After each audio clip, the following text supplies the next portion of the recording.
आप कहते हो कि मंदिर से जाते समय नंदी के कानों में, बहुत सुंदर प्रश्न है आपके, बहुत भाव से और आनंद से आपने करा, और जनमानस के कल्याण के प्रश्न है ये, केवल आपके लिए नहीं है, ये सबके लिए इतने जोरदार प्रश्न है। जो गलती भी करते होंगे तो उसको सुधार सकते।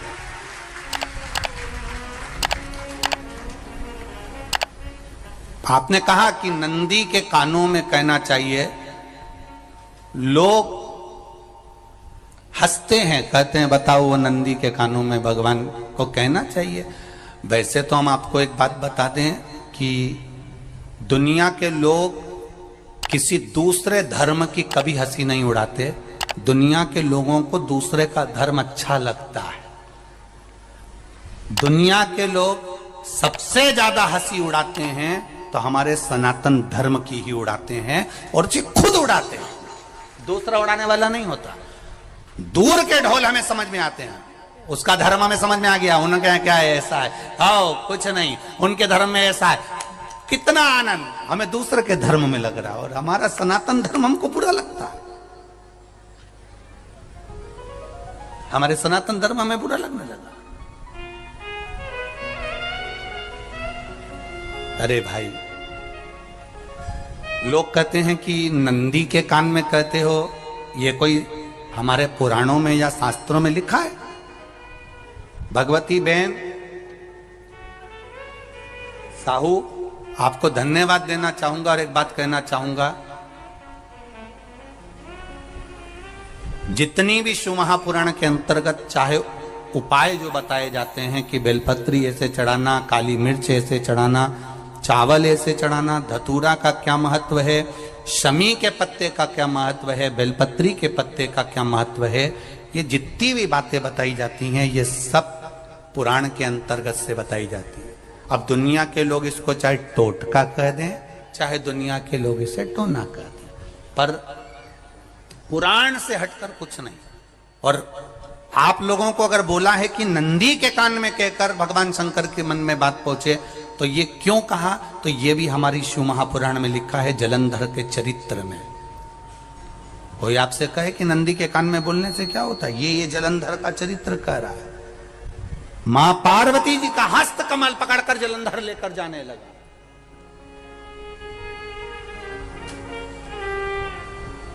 वृंदा का पति लेकर जा रहा। वृंदा तो भगवान की भक्ति में लीन रहती थी, उसको तो जलंधर को सबसे ज्यादा तकलीफ थी नारायण से, पर शिव के पास आ गया, क्योंकि ईर्षा प्रवृत्ति, अभी कथा में कहा, कोई कोई ऐसा होता है जिसको तुमसे बेर नहीं होता तो भी अंदर से ईर्षा जाग जाती है। कोई कोई ऐसा होगा जिसको अंदर से ईर्षा जागती है, अपने आप अंदर से ईर्षा जागती है, उसका कोई बेर नहीं, और ईर्षा जाग रही, भीतर से ईर्षा जाग। ना आप उससे मिले हो, ना कभी वो आप उसके सामने बैठे हो। कई लोग किसी ना किसी की बुराई करते हैं तो हम लोग पूछ भी लेते हैं, क्यों साहब उनसे मिलकर आए हो क्या तुम? कभी नहीं मिल किया है, कभी उनका सामना हुआ नहीं हुआ, तो फिर बुराई क्यों कर रहा? एक ने कर दी थी इसलिए हमारे ध्यान में था तो हमने भी कर दी। लो, वो कुआं में डूब के मरेगा तो तू भी मरेगा का? नहीं। नंदी सामने बैठा है, गणेश जी को मालूम पड़ गया, कार्तिकेय को मालूम पड़ गया, मां पार्वती जी का हस्त कमल जलंधर ने पकड़ लिया और लेकर चला। मालूम पड़ गया, तब नहीं रहा गया। गणेश जी को क्रोध आ गया और गणेश जी महाराज आए, शिव जी को जगाने लगे, पिताजी पिताजी पिताजी कर कर जगाया, उठो पिताजी, पिताजी उठिए, पिताजी जागिए, पिता को जगा रहे हैं। भगवान शंकर नहीं उठे, तप में लीन थे। क्या करें हम? जलंधर के पास में इतना बल है, इतना बल है, और पिता की आज्ञा नहीं होगी तो हम कैसे मार देंगे इसको? मारने को तो मार दें। मां ने आज्ञा करी थी कि जलंधर उसको तारकासुर को मार दो, तो कार्तिकेय ने तारकासुर को मार दिया। शिव जी की आज्ञा नहीं तो हम इसको कैसे मारें? क्या करें? सब कुछ गणेश जी ने देख लिया, शंकर जी के ऊपर बहुत बहुत बहुत बहुत प्रार्थना कर कर देख ली, पर शंकर जी नहीं जागे। तब आखिरी में विनायक ने, गणेश ने, जितने लोग आस्था चैनल पर कथा सुन रहे हैं, जितने लोग फेसबुक यूट्यूब पर कथा सुन रहे हैं, इस बात को याद रखना कि नंदी के कान में कहने से क्या होता है वो ये इस कथा से सीख लेना। आखिरी में गणेश जी को लगा किसको कहूं, शंकर जी भी तप में है, नंदी भी तप में है, मैं किसको कहूं? शिव जी को कह के कर थक गया, पिताजी को बोल बोल कर थक गया, पिताजी जागते नहीं। अब मैं किसको कहूं ये बात, किससे कहूं?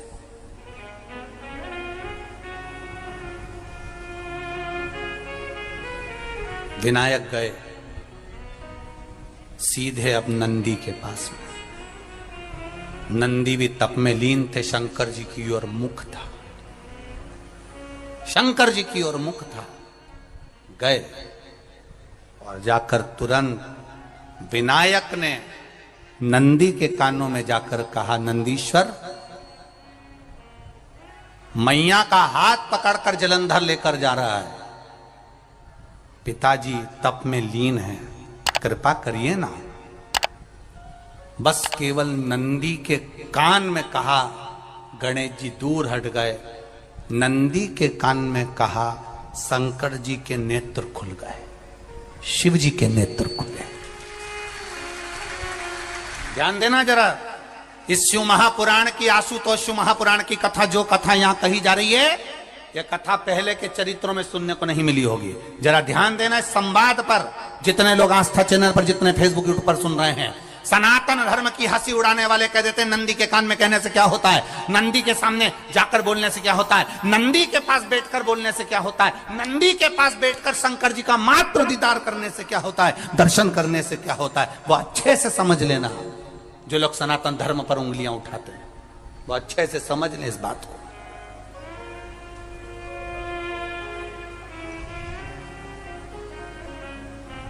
क्या होता है?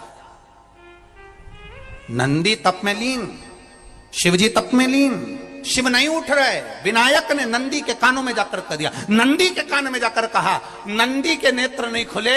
नेत्र किसके खुले? जम के बोलो, महादेव के खुले, शिव जी के खुले। ये मन का तार। नंदी शंकर की आराधना कर रहे थे, शिव अपनी भक्ति में डूबे थे। यहां कहा, यहां पहुंचा, जो दिल में था उस तक बात पहुंच गई। नंदी के दिल में शिव थे, तुम कहे, नंदी ने शंकर तक बात पहुंचा दी। वो सूत्र जो बंधा था दिल से दिल तक का, वो पहुंच गया। वो सूत्र जो दिल से दिल तक बंधा हुआ था, मन से बंधा हुआ था, खबर वहां तक पहुंच गई, खबर पहुंच गई। उसको जानो, लुटाइए, ये मौका मिला है आनंद का, दिल से प्रेम लुटाओ। नंदी से कहा, नंदी ने देवादिदेव महादेव से नहीं कहा। केवल नंदी आंख बंद कर कर बैठे थे, कहते सही भगवान गणेश के शब्द शिव जी तक पहुंच गए। शिव जी के नेत्र खुल गए और उन्होंने जलंधर के पास पहुंचकर पार्वती जी का हस्त कमल छुड़वाया। जरा विचार करिएगा, आप नंदी से कहते हो मेरे महादेव तक बात पहुंच जाती है। आपको केवल नंदी से प्रेम से कहना है, नंदीश्वर, मेरे बाबा, ए मेरे बाबा, आप रोज शिव जी को लेकर भ्रमण पर निकलते हो, मुझे बहुत दुख है, आप मेरे दुख को मिटाने के लिए मेरे दरवाजे पर क्यों नहीं आते? नंदीश्वर से कहा, शिव जी तक बात पहुंच जाएगी, शंकर के नेत्र आपके लिए खुल जाएंगे और महादेव आपके यहां खड़ा मिलेगा, मेरा महादेव आपके पास में खड़ा मिलेगा। आशुतोष शिव महापुराण की कथा कहती है, लोग कहते हैं नंदी को कहने से क्या होता है, ये शिव तत्व की कथा आशुतोष शिव महापुराण कह रही है। कहा वहां तक पहुंचा, दिल से दिल का कंठ। जो भगवान नंदी के कानों में कुछ कहकर आते हैं, बोले हो कभी? सीधे बोल देते हो क्या जाकर? नंदी के कानों में कहने का भी एक तरीका है। आप लोगों को मालूम होगा वो तरीका? नहीं मालूम? ये बेलपत्री की जो डंडी रहती है ना, बीच का जो भाग है, ध्यान दिए ना जरा सा, ये बीच की जो डंडी है, फिर से देखिए, बेलपत्री के 2 पत्ते और उसके पास में जो बीच की जो डंडी का भाग है, दिख रहा है आप लोगों को?